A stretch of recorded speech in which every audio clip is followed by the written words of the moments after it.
就在苏无忌在和艾斯戴尔散步的时候，房间里许家烟正研究着钻石商人扎凯克留下来的那几个首饰。这几个首饰里都藏有注射器，里面装着某种液体。许家烟找到机关，挤出了2滴，放在鼻子前闻了闻，随后说道：我当是什么呢？就是这些人贩子最喜欢用的迷药罢了，无毒无害，还没有副作用。不错，不错。家烟，你在干什么呢？申田雪乃从卫生间里走了出来，她已经换上了白色 T 恤和黑色短裤，临时充当睡衣。看着这普通衣物穿在身上也仍旧发光的深田雪乃，许家烟啧啧说道：无忌到现在没吃掉你，真是他的损失啊，他是真不知道你到底有多妙。今天游完泳之后，俩人一起洗澡，深田雪乃终究是没经得住许家烟的死缠烂打和掰腿攻击，终于还是给他看了。许家烟说道：你的性子太被动了，我要是不想办法帮你主动一点，你和无忌俩人还不知道得拖多少年呢。深田雪乃说道：可是感情这种事情，他总觉得自己和苏无忌之间还处于一种很朦胧的阶段呢。这种朦胧很美好，让人很想在这种时候多停留一下。许家烟说道：可是时间不等人呀，小雪乃，你知不知道你的竞争对手到底有多少？深田雪乃轻轻抿了一下嘴唇。我知道起码13个。许家烟指了指斜对门的房间。从今天起就要变成14个了。深田雪乃：不会吧？那可是月神夫人啊。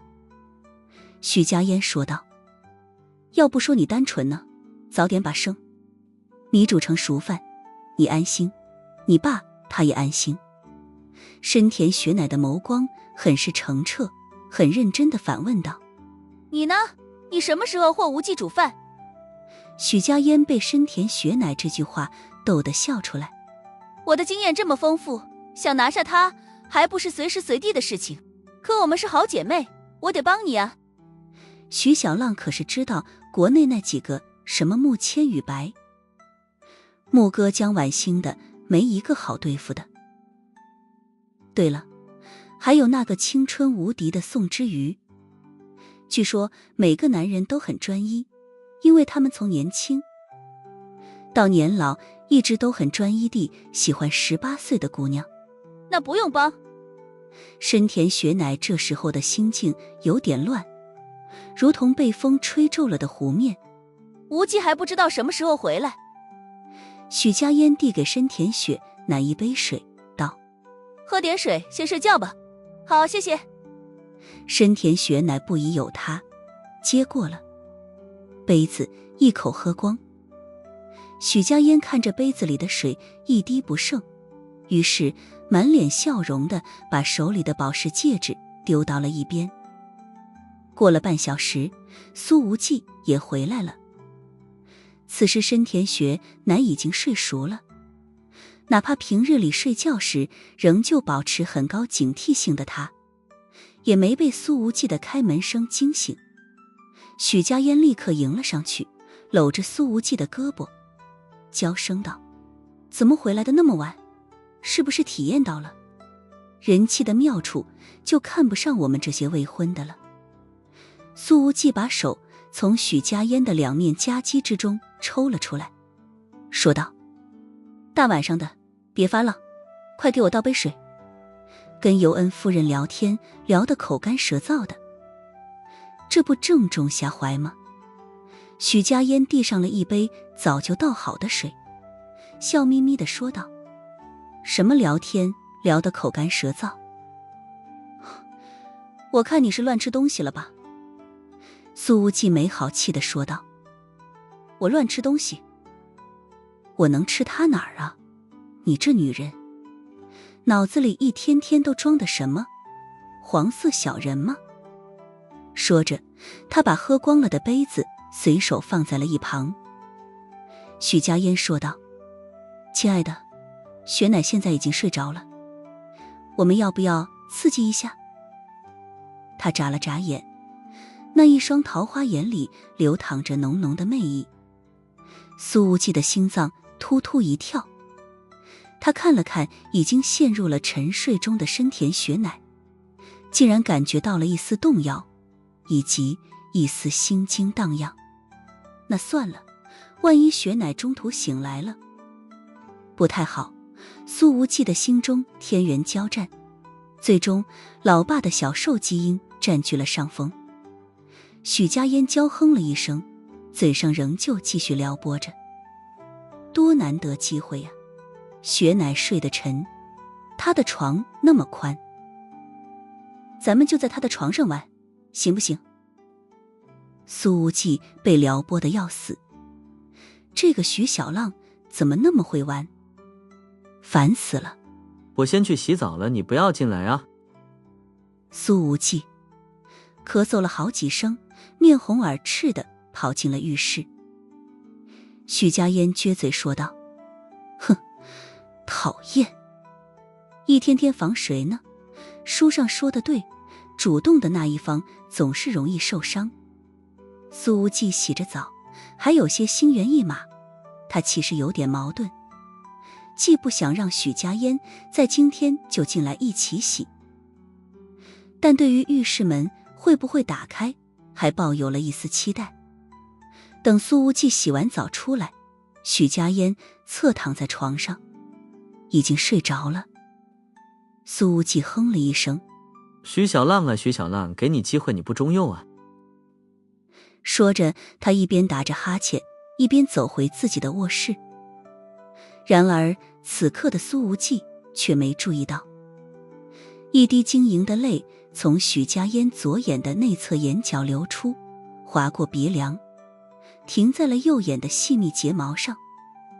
那泪珠映着灯光，仿若无法言说的万千心事。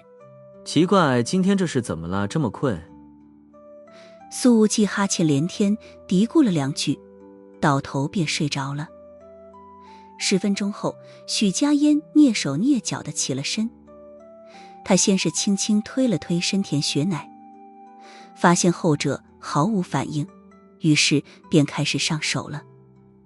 3下5除2之后，许家烟便抱着毫无遮挡的深田忠孝来到了苏无忌的床上，然后把他塞到了被子里。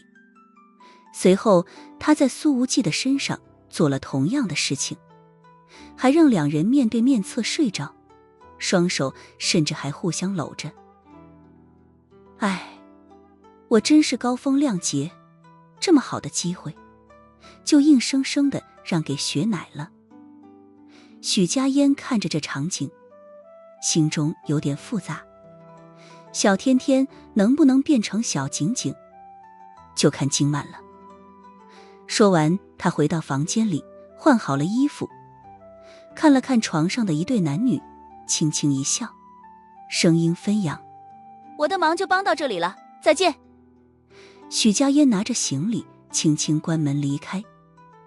10分钟后，船尾停机坪的一架直升机开始起飞了，而坐在驾驶位上的是一个容貌颇为精致的长发女人，她竟是林月星，也就是之前牢牢占据银月组织在亚洲 C 位的杀手青霜。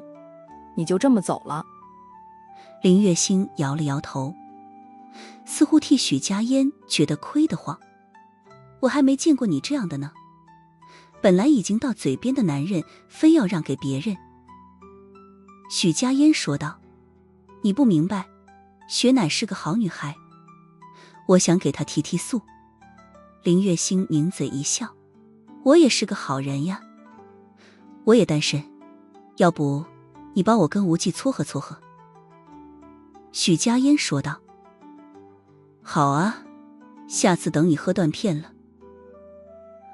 我也把你扔到无忌的床上去，他最喜欢你这样的小明星了。”说完这句话，他看着窗外的浓重夜色，许久都未开口。林月心看了看他，轻轻叹了一声，说道：明明是个贞洁烈女，非得把自己伪装成小骚浪的样子。贞洁烈女？许家嫣愣了一下，随后笑得眼泪都出来了。林月心，你在开什么玩笑？你脑子坏掉了，居然这么评价我。林月心说道：我在娱乐圈待了那么久，什么样的人都见过，自认为从来没看走过眼。你看起来嘴上黄的不行，实际上怕是都还没碰过男人呢。许家嫣闻言摇了摇头，就算是没碰过男人，和贞洁烈女这4个字也搭不上关系。你就真舍得把苏无忌让给雪乃了？事实上，就算你真的下手抢人，雪乃也不会怪你什么的。许家嫣洒脱一笑，说道：那有什么不舍得的？不过在无忌洗澡的时候，我真的犹豫过要不要推门进去。林月心还想劝说，如果你后悔了，动摇了，我们现在就掉头回去，一切都还来得及。许家嫣的眼睛透过直升机的前窗，望着遥不可及的月亮。教官不是说过吗？我们这个职业不该有感情，不然伤人又伤己，到阴阳两隔的时候，活着的人痛苦之极，死了的也死不安心。林月心似乎看得很开，毕竟只是一份工作而已，为这搭上一辈子的感情可不值当的。说得轻巧。许家嫣看向旁边的漂亮姑娘，既然如此，那你这么年轻貌美的，为什么不谈恋爱？林月心说道：我这不是怕暴露了身份吗？但你和无忌不一样，他已经知道你的身份了。许家嫣伸了个懒腰，安全带把她的曲线给勒得惊心动魄。咱们呀，能活着从这趟莫桑科罗之行中回来，再谈感情的事吧。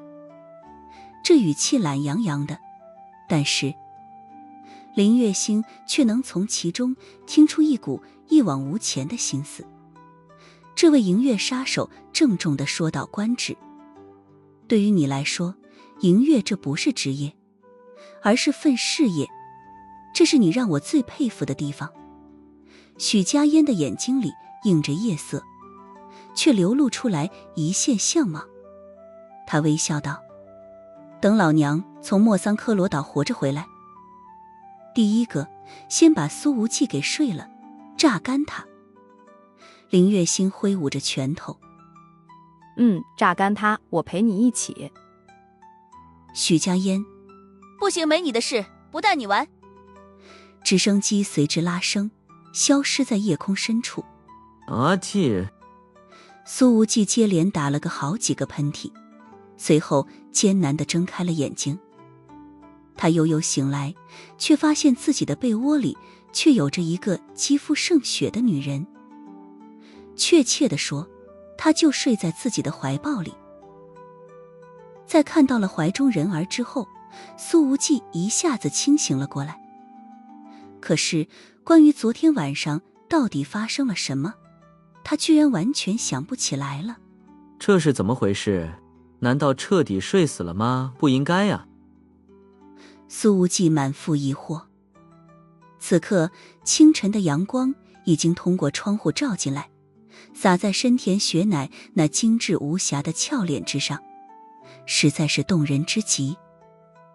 他靠苏无忌的肩膀上，从后者的视角看过去，这雪娃娃真是动人到了极点，身上的肌肤几乎挑不出半点的瑕疵，连一颗痣都找不到，简直像是最细腻的釉面瓷瓶。这种近乎完美的状态根本无法用语言来形容，一向口花花的苏无忌都觉得自己词穷了。这大早晨的正是血气方刚的时候，怀中拥抱着这样的姑娘，苏无忌怎么可能淡定得下来呢？于是脑海里的两个小人又开始打架了。然而这时候深田雪乃也缓缓地睁开了眼睛。沉睡了那么久，他的眸子里明显有着一丝惺忪之意。而在看到近在咫尺的苏无忌之后，他的眼波里立刻闪过了一抹意外。他看了看对方，又低头看了看自己，然后实话了。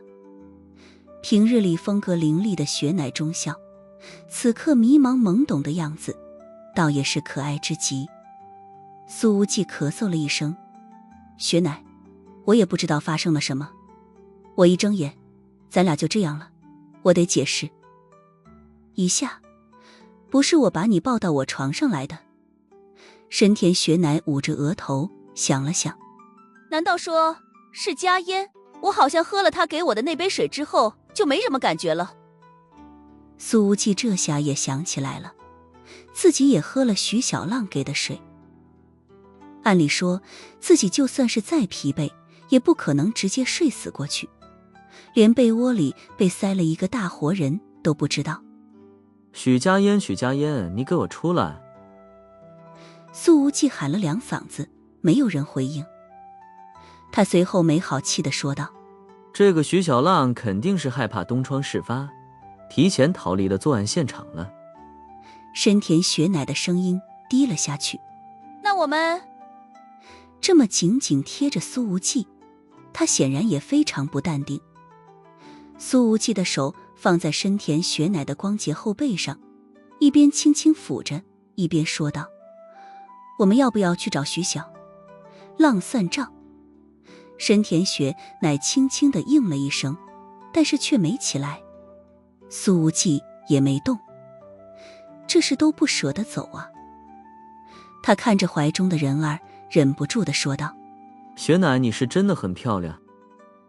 哪怕是清晨的素颜，也仍旧精致的如同冰雪仙子一般。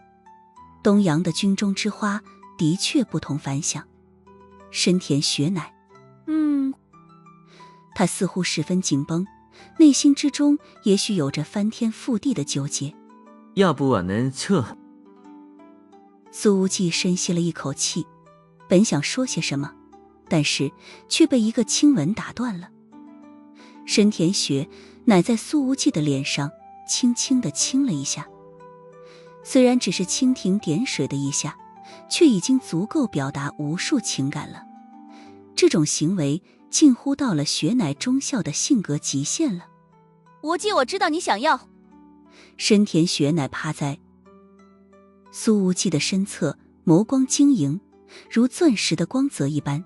他轻轻说道：但是佳音为了撮合我和你做到了这一步，我其实更想成全他。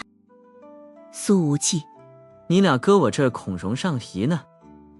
深田雪乃的声音清却坚定。无忌，我真的是这样想的。之前由于叶璎珞的选择，使得深田雪乃已经退了一步，可这一回许家烟都把这小天天扔到了苏无忌的床上了，可他自己又偏偏退缩了。这姑娘是个好人，不想对不起任何人。你这……苏无忌揽住了深田雪乃的纤腰，轻轻地叹了一声。现在能让这位漂亮中校犹豫的，不仅是他的姐姐，还多了一个许家烟。深田雪乃又在苏无忌的脸上轻轻吻了一下，随后掀开被子，背对着他起身。看着这白得发光的背影，看着某处那即便经常和椅子接触，却仍旧完全没有半分色素沉积和粗糙纹理的肌肤，苏无忌的呼吸明显热得不行。人家的肌肤怎么就能细腻到这种程度呢？他也跟着站到了床边，从后面抱住了对方。这紧贴着的一抱，明显让深田雪乃的身体一紧。他和男人的接触经验几乎为零，能够抵抗到现在，已经是意志力的超绝体现了。按照你的意思，是不是得等你姐姐回来？我们才能。苏无忌的掌心紧紧贴着对方的肚脐，问道。申田雪乃轻轻一笑，随后转过身，就这么大，大方方地面对着苏无忌。哪怕俏脸滚烫，但也没有抬起手臂遮掩一下。苏无忌没低头，没敢看，目光一直停留在深田雪乃的动人俏脸之上。家人告诉我，在我昏迷的时候，你们还给我洗了澡，早就把我看光了。他微微扬起脸，直视着苏无忌的眼睛。是吗？苏无忌咳嗽了2声。严格说来倒也不全是，我当时并没有仔细看啊。你还想多仔细？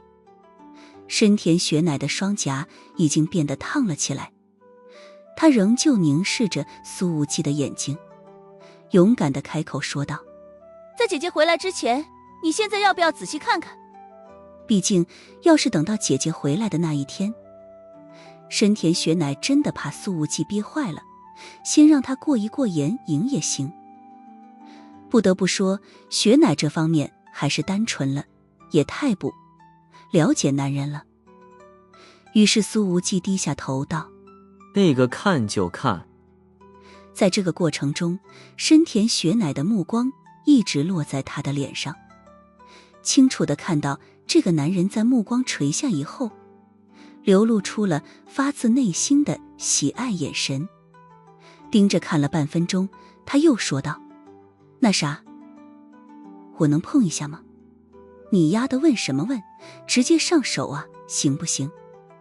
深田雪乃微微闭上了眼睛，似乎没有任何反对之意。他表面上看起来很淡定，可是那轻颤的睫毛却暴露了他那绝不平静的内心。而这时候却传来了敲门声。詹金森说道，苏先生，夫人想请你一起吃早饭。苏无忌没好气地说道，我还没穿衣服呢。深田雪乃立刻从那种羞意无限的状态中清醒了过来。然而紧接着又是一道声音响了起来，那我就在这里等你。这是艾斯戴尔·尤恩的声音，他居然已经到门口了。苏无忌对着深田雪乃摇了摇头，只能说道，等我们把衣服穿上吧，你们可真会挑时候。外面传来了一声轻笑，被苏无忌这样抱怨，尤恩夫人也丝毫没有被冒犯的感觉。5分钟之后，苏无忌才磨磨蹭蹭地打开了门。尤恩夫人穿着的居然是一身长款的轻薄运动装，她独自走了进来，詹金森则是守在门口。今天并未看到那个阿拉亚的身影。就你一个人在房间吗？他问道。然而这时候浴室里传来了哗啦啦的水声。经过早晨和苏无忌的那一番试探与拉扯，深田雪乃不得不洗个澡。尤恩夫人说道，你的另外一个同伴昨天夜里离开了。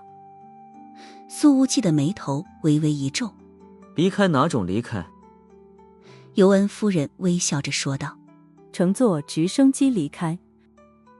苏无忌早晨起来发现许家烟不在，还以为他干了好事之后故意躲出去了，没想到已经不在这艘船上了。他回想着许家烟昨天晚上的状态，好像并没有什么异常的，嘴上没个把门的，一如既往的小浪。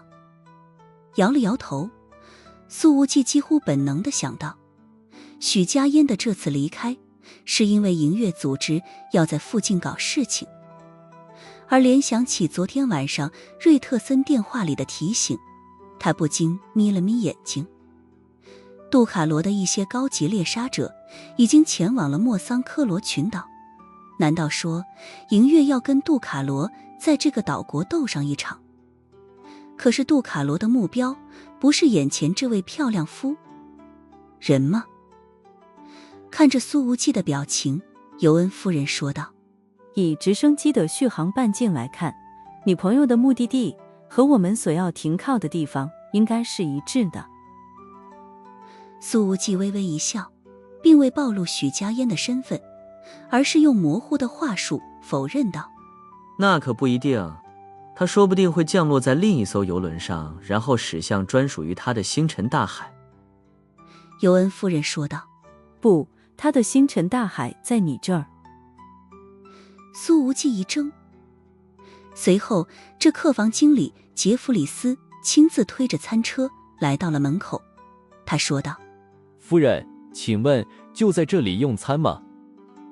他也有点迷惑，不知道尤恩夫人和苏无忌的关系什么时候好到了这种程度。是的，詹金森答道。苏无忌的眉头挑了挑：你们如果下次要在我的房间里吃饭，就提前征求一下我的同意，行不行？尤恩夫人微笑着说道：从今天起，我不仅要在这个房间里吃饭，晚上也要睡在这儿。此言一出，全场石化，就连那个客房经理杰弗里斯都剧烈震惊了一下。随后他的眼睛里本能地流露出了浓浓的八卦。半分钟之后，苏无忌才艰难地开口：盖尔姐姐，你没搞错吧？艾斯戴尔微微收起了笑容。这一刻，那股女王范儿从她的身上毫无遮掩地流露了出来。这是通知，不是商量。苏无忌眯起了眼睛，目光极具侵略性地打量了一下对面成熟女人的身体曲线，随后微笑道：你要是这么说，晚上我们还能做一点有意思的事情，人气什么的，可太有意思了。保镖队长詹金森又听到了这劲爆的八卦，顿时冷汗涔涔。当地时间夜里3点钟，一架无人机从船头升起，顺着苏无忌房间的窗户飞进了房间里。随后这房间直接发生了爆燃，强烈的火光从窗户里冲出，是爆燃，不是爆炸，因此并没有闹出太大的动静。绝大部分客人都在沉睡，甚至完全不知道发生了这一场事故。此时在船头甲板上，一个穿着潜水服的男人正望着这里的火光，对着通讯器说道：大人，用的是白磷弹，他们不可能活得成了。好，你可以离开了。得到离开的命令之后，这个穿着潜水服的男人穿戴好了氧气瓶和推进器，将手里的无人机控制器随手扔到了大海里，随后纵身跃下，消失在了茫茫的海浪中。由于爆燃发生在隐私性极好的1等舱区域，因此并没有太多的客人知道。夜里，值班室的火警响起，客房经理杰弗里斯第一时间带着手下的值班人员，拿着灭火器冲进了苏无忌的舱房里。还好，由于房门和墙壁都是金属的，因此火焰并未蔓延到走廊，也没有波及到其他的套房。然而房间里的火势太大，他们花了好一会儿才把火情扑灭，里面所有的东西都要被烧成灰了。快，抢救客人，快快！杰弗里斯喊道，他的脑门上已经满是冷汗了。最尊贵的1等舱房发生了这种事故，要是传出去，将会成为整个船业公司的重大丑闻，他这个经理的位置也保不住了。此时所有1等舱房的门都是紧闭的，似乎住在里面的客人们并没有被这里的动静惊醒。不过现在的套房区域也不剩下几个人了，建材大佬洛塔斯和他的明星女朋友已经提前坐直升机离开，到附近的机场乘机返回米国本土。而恩迪迪被游侠神殿的崔西天王扣留了，到现在还没恢复自由。杰弗里斯经理还怎么救人了？伙食那么……望人肯定没了，一旁的值班人员满脸满身都是灰尘。那我们就死定了。杰弗里斯一屁股坐在地上，浑身瘫软。尤恩夫人还在里。旁边的手下说道：尤恩夫人不是住在这个房间的。杰弗里斯说道：你知道什么？尤恩夫人说她今晚……这下就算是有100张嘴都解释不清了。他重重地捶了一下地板，满脸都是颓丧。手下说道：这一场火也太突然了些，不会是一场早有预谋的谋杀啊？杰弗里斯看了手下一眼，深吸了一口气。在没有证据之前，不要乱讲话，管好你的嘴。那手下被斥责了一句，不禁有些委屈。我也就是随口说一个可能性了。经理，你那么激动干什么？杰弗里斯重重地打了他的肩膀一下，有些……争斗不是我们能参与进去的，稍微被波及一下，也是连渣都不剩，明白吗？由于燃烧现场还无比呛人，浓烟四散，到处都是高温物体，他们一时半会儿还进不去房间。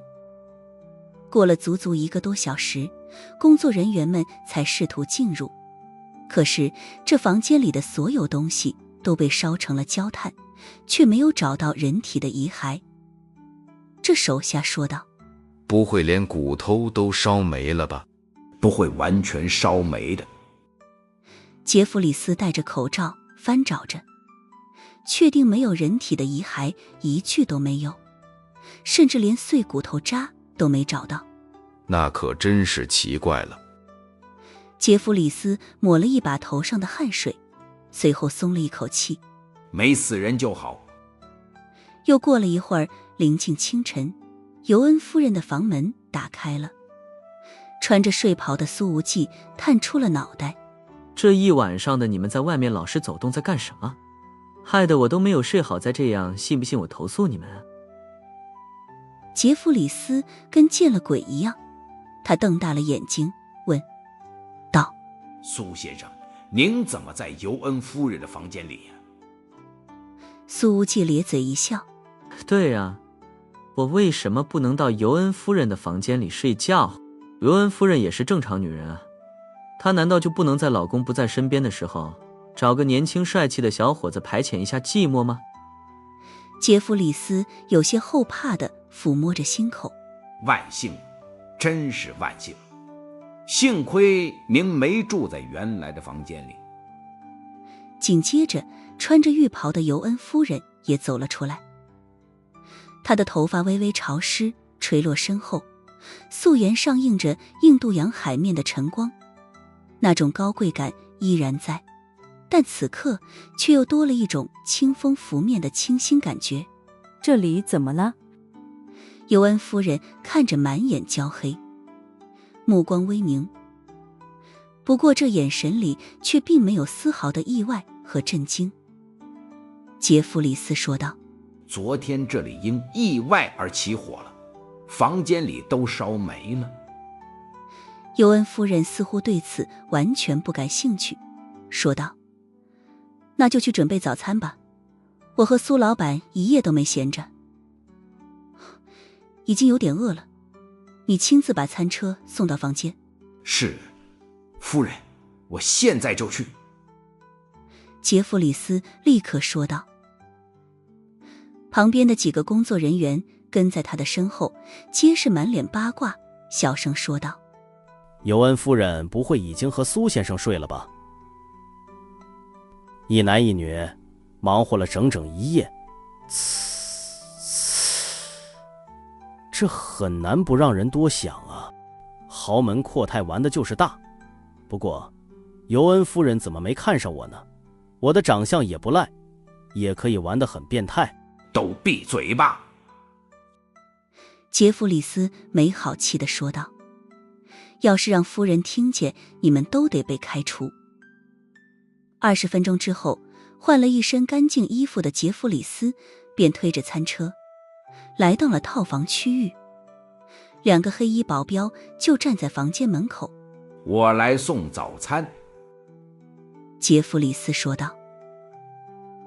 他注意到，在他们夜里救火的时候，这2个保镖并没有守在房门口，也不知道是去哪里了。可是当杰弗里斯把餐车推进房间里，立刻吓了一跳，因为尤恩夫人和苏无忌就在房间中央站着，可是他们的脚下却躺着一个穿着潜水服的男人。夫人，这是……杰弗里斯的声音里透过一抹慌乱。苏无忌摘掉这男人的泳镜，微笑道：杰弗里斯经理，你认得他吗？杰弗里斯立刻摇头：我不认得他，从来没见过。然而一只手已经从后面扣住了他的肩膀，是保镖队长詹金森。他冷冷说道：别动，你就是最大的嫌疑人。这位保镖队长用力不小，直接把杰弗里斯压得跪在了地上。你们这是干什么？杰弗里斯喊道：你们冤枉了我。苏无忌看着这个客房经理，微笑着说道：还敢说自己冤枉？尤恩夫人要睡在我的房间，这个消息当时只有你一个外人知道，而晚上这房间就起火了。我看这火势8成是白磷弹吧。杰弗里斯深吸了一口气：那和我也没有任何的关系，你们不能往我的身上泼脏水。苏无忌说道：真是不见棺材不掉泪啊，安迪迪，你出来吧。这时候被打得鼻青脸肿的恩迪迪抱着一台笔记本电脑从套房的卧室里走出来了。他没好气地说道：别狡辩了，蠢货，从你手机里发出的所有信息都已经被我读取到了，你删除了也没用，要不要一条条读给你听？杰弗里斯的面色顿时变得惨白。苏无忌拍了拍恩迪迪的肩膀：可以，这勉强能算是戴罪立功了。恩迪迪嘿嘿一笑：谢谢华夏兄弟，不，谢谢天王大人。经过了昨天这一夜，他更加震撼于这位暗影天王的手段了，处处料敌先机，先发制人，着实是个狠角色。行了，你们都出去吧。苏无忌说道。詹金森应了一声，随后把杰弗里斯的双手双脚全部铐住，这才离开。于是除了2个俘虏之外，房间里只剩下了苏无忌和尤恩夫人。至于深田雪乃，从夜里到现在都没有出现，不知道被苏无忌安排去了哪里。杰弗里斯跪在地上，面色灰败，一言不发。苏无忌说道：不开口求饶吗？杰弗里斯反问道：求饶有用吗？苏无忌面带微笑：你不试试，怎么知道有？没有用。杰弗里斯一梗脖子说道：你们杀了我吧。很危险。苏无忌咧嘴一笑，随后他拿出了一把匕首，直接插向了杰弗里斯的胸口。后者本能地扑倒，躲避了一下。他也很意外，苏无忌怎么说杀就杀，根本不按套路出牌。苏无忌的动作倒是不停，把匕首捅进了杰弗里斯的肩膀，随后狠狠一拧。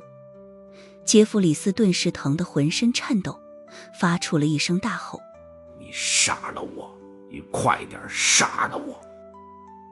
苏无忌说道：想死可没那么容易，在这艘船上还有好几个比我更会折磨人的变态，我如果把你交给他们，你会立刻明白什么叫做生不如死的。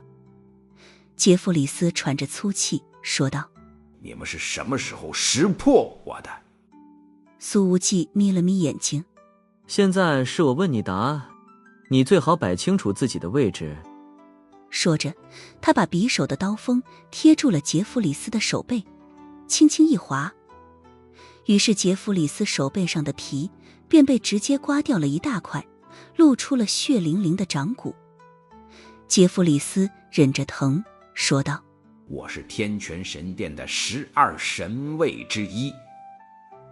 这艘船上的天泉神卫不止那被丢下海的鲁克和莱克斯，还潜伏着第3个神卫，似乎连莱克斯都不知道这件事。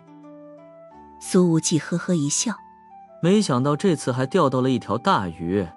你在12神卫里排第几？杰弗里斯说道：第12。倒数第一，那你可太废物了。苏无忌说着，顺手把匕首插在了杰弗里斯的掌骨之间，匕首的尖端刺入了地板，疼。杰弗里斯又发出了一声闷哼。在这个过程里，尤恩夫人一直背对着他们，站在露台的玻璃门前，静静地看着海，似乎对这一场审问丝毫不感兴趣。苏无忌拔出了匕首，笑眯眯地说道：接下来天泉神殿在莫桑科罗岛有什么计划？莫桑科罗岛。这一刻，杰弗里斯的眼睛里流露出了一抹茫然。没有任何计划呀。苏无忌问道：不是撒谎啊？杰弗里斯说道：当然，我们的计划就是在这艘船上击杀月神夫人。苏无忌用脚尖捅了捅昏迷过去的潜水男人，问道：他是谁呀？杰弗里斯说道：天泉神殿的行动队副队长之前曾是英伦军情6处的特工，负责对敌方重要目标的定点清除。说到这儿，他死活理解不了，这大海茫茫的，为什么苏无忌能把潜水逃走的副队长给抓回来？军情6处的人。苏无忌咧嘴一笑道：有点意思。说着，他站起身来，走到床头柜的位置，似乎准备拿手机打电话。现此情景，杰弗里斯眼神中的狠戾一闪而过，被铐住的双腿猛然一挣，那脚环上的金属脚镣链条直接被挣断了。他翻身而起，骤然出现在了尤恩夫人的身后，而那没受伤的手已经狠狠轰向了他的后脑勺。此时事发突然，苏无忌此刻还站在几米开外，根本来不及救援。这个杰弗里斯之前完全是在忍辱负重，故意示弱，以此来寻找一击必杀的机会。此时尤恩夫人背对着他，站在露台前，看着海，对身后完全不设防。能直接挣脱脚镣的束缚，证明这杰弗里斯绝对不是普通的神卫。眼看着尤恩夫人的后脑勺就在自己的掌心之下，杰弗里斯的眼睛里已然看到了对方的脑袋被自己一掌拍到爆的情景了。然而就在这时候，尤恩夫人忽然往旁边轻轻跨了一步，看似很简单很寻常的一步而已，动作明明并不快，可是却完美避开了杰弗里斯的夺命一掌。这一刻，杰弗里斯甚至觉得自己产生了错觉。然而由于发力过猛以及巨大的惯性作用，使得他的身体已经和尤恩夫人擦肩而过，向着外面的露台冲去，完全失去了连贯性2次进攻的机会。可就在这个时候，尤恩夫人的手才从浴袍的口袋里拿出来，然后那只手轻飘飘地印在了杰弗里斯的后背上，真的只是轻轻印上去，连用力拍一下都算不上。可是这一刻，杰弗里斯的身体直接完成了2次加速，他完全失去了对自己身体的掌控，一路高速翻滚，不仅摔出了顶层露台，还直接摔出了一层甲板的范围，跌入波光粼粼的沉海之中。尤恩夫人的左手又回到了浴袍的口袋里，整个人平静到没有任何波澜，似乎刚刚的惊艳一掌根本不是她所发出来的。苏无忌啧啧说道：“戴尔姐姐真是好身手。”尤恩夫人扭头看着他说道：“你何必非要故意让开，以此来考验我？”苏无忌是故意的，他刻意伪装成走到一边拿手机打电话的样子，留给杰弗里斯一个大空档，让后者自以为寻找到了合适的攻击机会。苏无忌说道：“毕竟我对你还不了解，接下来在莫桑科罗群岛还得深度合作，总得找个机会探一探戴尔姐姐的底才行。”尤恩夫人似乎对苏无忌的试探并不生气，角甚至还带着很明显的微笑弧度，说道：“那你探到底了吗？”苏无忌摇了摇头，很认真地说道：“没有，深不可测。”尤恩夫人说道：“那么，如果真的没有任何的身手可言，刚刚会不会已经死掉了？”苏无忌哈哈一笑：“我不会让这种情形发生的。如果戴尔姐姐这种级数的美人儿在我面前消玉殒，那将是我最大的罪过。”嘴巴真甜。尤恩夫人又微笑了一下：“谢谢，你的试探终究还算有底线，暗影天王算是个好人。”苏无忌说道：“戴尔姐姐果然是个妙人儿，要是换做别人面对这种试探，怕是早就已经生气了。”这有什么好生气的呢？我对你的试探也不少。尤恩夫人随后问道：“在这个杰弗里斯出手之前，你认为我有多少概率可以避开他的攻击？”苏无忌面带微笑100%。理由呢？苏无忌说道：“没有理由。”开什么玩笑？普通无奇的女人能被月神这种级别的大佬看上吗？似乎没有人关心那个落海的杰弗里斯现在是不是还活着。总之，在挨了尤恩夫人那一掌之后，他落入海中，便再也没有浮上来。起码还有一个活口。尤恩夫人说道：“这人交给你还是交给我？”苏无忌笑道：“你一个女王式的人物这么征求我的意见，我还有点不太适应的。”尤恩夫人微笑道：“我们现在是合作伙伴，自然需要平等相处。”苏无忌看了看那个被打晕过去的天泉神殿行动队副队长，随后说道：“这种烫手山芋还是交给你吧，免得我被扯进漩涡里。”尤恩夫人说道：“可是莫桑科罗岛的漩涡，你已经准备踏进来了，不是吗？”苏无忌说道：“因为这关乎我的朋友。”他这句话所指的显然是许家烟。还有吗？尤恩夫人显然是一个很好的倾听者，能够很顺滑地引出苏无忌的心中所想。也关乎我心中的正业。他很认真地说道。又过了一天，游轮抵达了莫桑科罗群岛。这个岛国由3个主岛组成，总人口在90万左右，是世界上最不发达的国家之一，在国际上几乎没有任何的存在感。但这是华夏在非洲的铁哥们。曾经华夏在遭遇史无前例的大地震的时候，莫桑科罗即便自己已经穷得叮当响了，但还是给华夏捐了一笔钱，还为地震死难者降了半旗。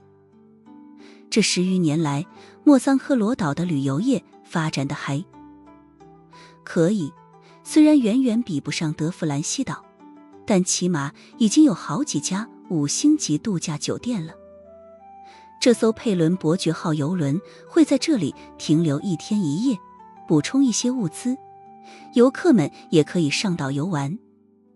游客们纷纷下船自由观光，深田雪乃依然没有露面。而游侠神殿的那3大天王，此时则是出现在了港口附近的一家餐馆里。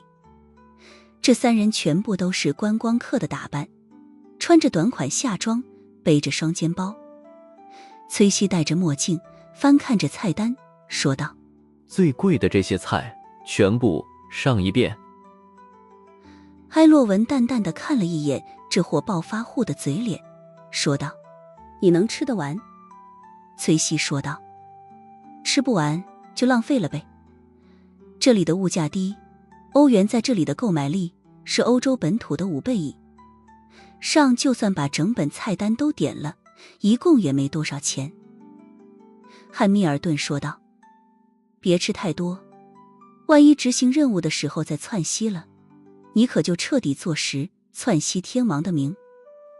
好了，崔西恼火地说道：你能不能不要提这件事情了？然而由于气候炎热，等餐食上来之后，苍蝇的嗡鸣声便响起来了。崔西看着此景，犹豫了一下。这卫生条件，吃了不会真的窜稀吧？然而埃洛文却直接用勺子吃了起来。汉密尔顿更是吃的那叫一个粗犷。看到连埃洛文这位大小姐都这么不娇气，崔西暂时忘却了自己那脆弱的肠胃功能，挥手赶了赶苍蝇，也开始吃了起来。魏引子这次和那漂亮夫人单独行动，崔西说道：你们猜猜这个夫人会不会被他泡上？汉密尔顿说道：怎么你还指望引子把女人留给你？崔西满脸的惋惜。可我是真的喜欢这个人气。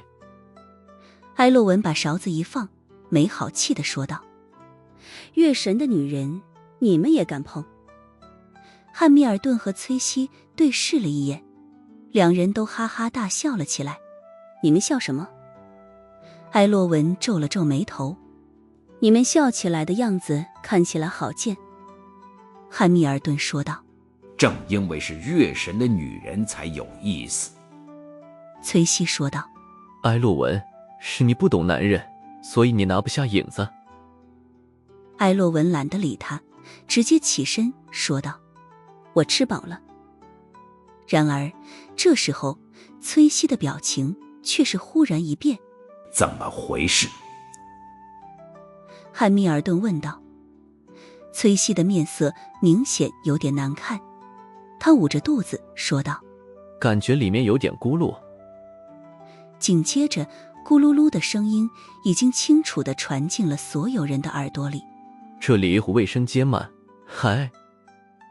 崔西立刻问向服务员：在后面。服务员小哥说道。崔西立刻捂着肚子狂奔了过去。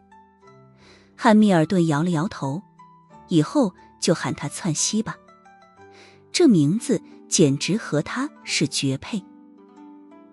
这餐厅的厕所比较简陋，卫生条件相当一般，瓷砖破破烂烂，但好歹是个水冲式的隔间。然而就在崔西正感受着一泻千里的畅快之时，隔壁的隔间里忽然传来一道声音：大人，我已经抵达了莫桑科罗，但是对这里的饭菜有一些不适应，已经在卫生间里待了半小时了。大人呢？听到这个称呼，崔西立刻竖起耳朵听。好的，我不会耽误了任务。据说银月的20几个主力杀手也已经抵达了莫桑科罗岛，这一次我们要把他们一网打尽。好的，我们这次会和银月决一死战，不放走他们任何一人。大人您放心，卫生间里没有别人，我说的是西班牙语，就算有当地人在，他们也听不懂。这家伙说道。他的警惕性明显不太高。电话挂断了，隔壁又传来了噼里啪啦的动静。崔西捏着鼻子，专心窜稀。十几分钟后，那边终于响起了冲水的声音。崔西等隔壁的人离开，他才提起了裤子，跺了跺脚，震了震发麻的腿，仔细地洗了个手，朝着外面走去。回到了餐厅，他看到一个戴着遮阳帽的中年男人正在冲着服务员的鼻子咆哮：什么饭菜都是苍蝇和细菌，我吃了就拉肚子。你们这些非洲土著都是混蛋！骂完了人，他也不付钱，直接拎起了双肩包，扭头就走。崔西回到了位置上坐下来，看了看安然无恙的汉密尔顿和埃洛文。你们俩都没事儿？埃洛文面无表情，能有什么事？崔西哭丧着脸。为什么拉肚子的总是我？汉密尔顿说道。你要不吃了的话，咱们就出去逛一逛。崔西立刻小声说道。对了，我这次拉肚子也不是一无所获。埃洛文冷笑。崔西一看他这表情就急了。你还别不信啊，我听到了杜卡罗的大秘密。于是他便把隔壁在打电话时候所说的全部叙述了一遍。埃洛文的眉头皱了起来。也就是说，杜卡罗组织在莫桑科罗岛上给银月编织了一个惊天圈套，想要避其功于一役，彻底击溃银月。对于崔西来说，今天的这一次一泻千里，居然误打误撞地听到了重要消息，真是让他的肠胃扬眉吐气了一回。他也没想到这个杜卡罗猎杀者的保密意识那么弱，在卫生间里就能直接把真相说出来。埃洛文看了看他，那你还在这里慢慢悠悠地吃东西，不抓紧追上去？嘿，你们也太小看我了。崔西说着打开了手机。我在他的裤脚装了个定位器。一边噼里啪啦地拉肚子，他还能一边把手指从隔间的缝隙伸到隔壁去。汉密尔顿揶揄道：不愧是川西天王，就是专业。崔西说道：这个消息咱们得抓紧告诉影子，免得他措手不及。埃洛文刚刚一直在打字，此刻放下了手机，面无表情地说道：我已经告诉他了。啧啧，这么优秀的大小姐居然成了别人的舔狗，可惜一直舔而不得。崔西说道。埃洛文直接拿起叉子就往崔西的眼睛上插过来，后者举起餐刀精准地挡住，同时嘿嘿笑道：实话才伤人，埃若文，你不要那么激动嘛，还想攻击我？本天王的实力也是很强的啊。崔西的话还没说完，便发出来一声痛苦的闷哼。因为在桌子底下，埃洛文已经一脚踹在了他的裤裆之间了。虽然不算重，可崔西还是满脸涨红的趴在了桌子上。走。埃洛文随即起身朝着外面走去。汉密尔顿拍了拍崔西的肩膀，哈哈笑道：你这张嘴惹谁不好，偏偏惹一个连老头子都得让着3分的大小姐，这不是活该吗？崔西弯着腰站起来，等见了影子，这一脚我一定要还给他。然而他这一起身，肚子又开始咕噜了起来。你们先走，我随后跟上。他弯着腰又朝卫生间冲去。来到莫桑科罗群岛刚刚超过2个小时，崔西便拉脱水了。游侠神殿这名天王的战斗力基本报销了。翻译文。苏无忌看着手机上收到的一张照片，忍不住的在群里喷了一句。那是个5人小群聊，群聊名字叫做有福同享，有难退群。苏无忌取的名字。崔西发了一张照片，是在诊所里挂水的自拍，脸色明显有些蜡黄和憔悴。翻译文。翻译文。埃洛文和汉密尔顿也随之在群里保持队形。你们干什么去了？一个群昵称叫老大的人问道。崔西，你们有没有同情心啊？现在还骂我废物，我都拉成这个样子了，现在都发烧了。苏无忌打字。那你在诊所里好好休养，看到哪个小护士漂亮直接带走就行。对了，别拉在人家病床上了。老大，你们在哪里呢？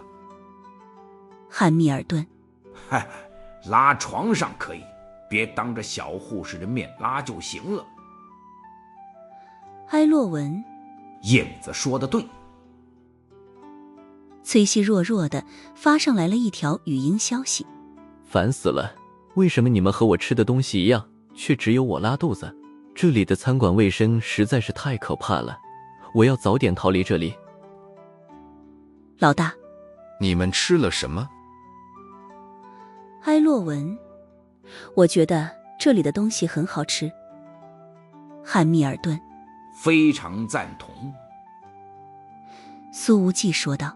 海景也很好看，姑娘们穿的很少，让人流连忘返。那个群昵称叫老大的人又发来消息：喂，你们到底人在哪里？吃了什么东西？怎么没人回答我啊？群里又没人冒泡了。此时坐在苏无忌对面的正是尤恩夫人，她戴着一顶白色的棒球帽，穿着纯白色的夏装，看起来颇为休闲。这一身打扮和平日里的贵妇装扮完全不同，甚至流露出来了浓浓的青春味道。苏无忌在试探出了尤恩夫人的大概实力之后，对于此行也是稍微放心下来。杜卡罗的那些猎狗们不是在找你吗？苏无忌问道。这么漂亮的夫人，要是被拐卖了，必然能拍出惊人的高价来。也许我是他们的目标，也许银月更是。尤恩夫人说道。她的表现不像是对接下来的事情一无所知。苏无忌此时还能联系上许家嫣，这姑娘时不时的还能回个消息。他倒是知道此行很危险，也知道杜卡罗来了不少人，但银月有不得不来的理由。据说东南亚最大的人口买主这次来到了莫桑科罗群岛度假，杜卡罗在亚洲的一大半生意都是这个家伙支撑起来的。此人名叫昆信，是泰伦国的一名商人，主要产业在芭提雅，买下来的女人主要在各种帝王域场所为他赚钱。当然，这个昆信不只买女人，也买男人，在东南亚的灰色器官移植产业里，他也是占了不小的比重。这个昆信平日里一直神龙见首不见尾，常年缩在泰伦国的庄园里。这一次银月的密探得到了确切的消息，所以才会出动那么多杀手。只要打掉了昆信这个点，那么东南亚的人口拐卖链条就能塌方一大半。许家嫣把这个重要的情报告诉了苏无忌，随后发了一条语音消息，要集体行动了，我不能再对外联系了。亲爱的，你放心，我会保重的。在苏无忌看来，这后半句话说了跟没说一样。外部条件这么危险，这种保重他自己说了可不算。更何况苏无忌也知道，徐小浪其实更擅长暗杀，正面格斗的战斗力虽然比普通人强一些，但也就是杜卡罗4星猎杀者的水平。当然，他并不知道徐小浪在陆天星的教导下具体有多少进步。尤恩夫人并不能听见苏无忌这电话里的语音消息，但她似乎已经猜出了许家嫣的身份，随后说道：银月都是一群有理想的人，值得尊重。苏无忌摇头说道：我俘虏过杜卡罗的副总裁，也弄死过他们的总教官，但我越是和他们交手，越是发现这个组织的庞大体系让人吃惊。银月存在了那么多年，人口买卖更是个古老的行业。尤恩夫人说道。在灰色的维度里，杜卡罗组织影响力极广，银月是一群理想化的人，但理想主义者的结局往往并不好。苏无忌觉得确实如此，也许在许家烟那小浪的外表下，有着一颗赤诚的心。你不吃点东西吗？苏无忌问道。他觉得自己肠胃强大，必然不会发生和崔西一样的悲剧。尤恩夫人摇头笑了笑，她只喝自己带的瓶装水。苏无忌顺口说道：也是，毕竟美女窜稀不太雅观。这个变态居然下意识地开始脑补戴尔姐姐拉肚子的样子了。他们所处的位置是莫桑科罗环境最好的海景餐厅，和崔西他们之前所待过的苍蝇馆子完全不是一回事。游轮上的不少客人也是慕名来此。咱们俩是不是得在人多的街道上晃荡一下，这样杜卡罗也能盯上你？苏无忌说道。走吧。尤恩夫人说道。苏无忌走到餐厅门口，租了一台摩托车，问道：我带你还是你带我？你带我吧。那你别怕我急刹车啊。苏无忌笑着跨了上去，忽然对此行充满了期待。嘴上花花的，可身边的两个姑娘一个都没拿下。尤恩夫人早已看穿了苏无忌的本质，她说着拿过头盔看了看里面还算干净，于是才戴上，坐上了后座，主动伸出手来拦住了苏无忌的腰。戴尔姐姐可不是什么扭捏的人。苏无忌看了看那环绕着自己腰部的洁白手臂，说道：没想到我也有月神的待遇，呵呵。尤恩夫人，你在我心里的待遇已经比月神高了。苏无忌一拍身侧的大腿，那从现在开始我要改名，改一个比月神更牛逼更大气的名字。尤恩夫人说道。改成什么？你改名就改名，拍我的大腿做什么？苏无忌。日神。他被摩托车载着，沿着环岛公路一路行驶，头盔的透明面罩没有放下来，海风吹到脸上，让他的发丝被吹乱，忍不住地眯起了眼睛。苏无忌喊道：戴尔，你在想什么？尤恩夫人也难得提高了自己的音量。怀念青春。当两人乘坐摩托车驶出来10几分钟之后，发现前方的道路被堵住了。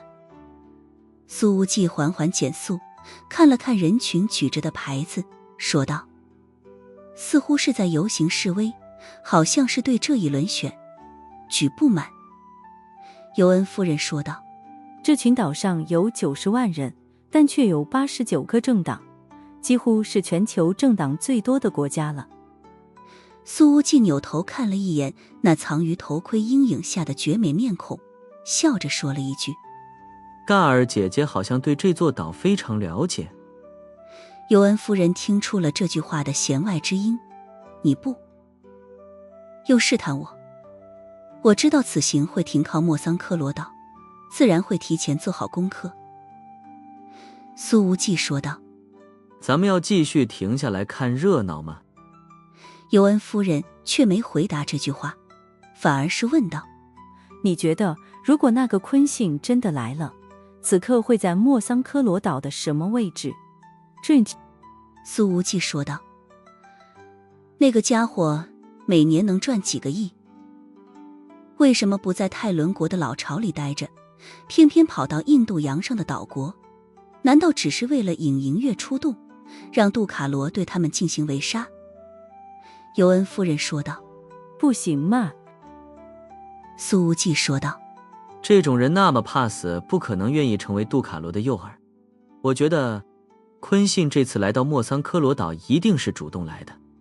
什么意思？尤恩说道。天王大人可以说得详细一点。这种漂亮又高贵的姐姐，在摩托车后座搂着你的腰，喊着你大人，这种感觉简直爽翻了，让苏无忌有点成。看来尤恩夫人的功课还没做到位嘛。苏无忌指了指示威的人群，昆信明明那么有钱，却在东南亚人缘罕打，而在这片风景秀丽却一贫如洗的土地上，他却说不定可以成为幕后的王。尤恩夫人的微笑，前所未有的轻松。所以你觉得这个昆信就在总统府里？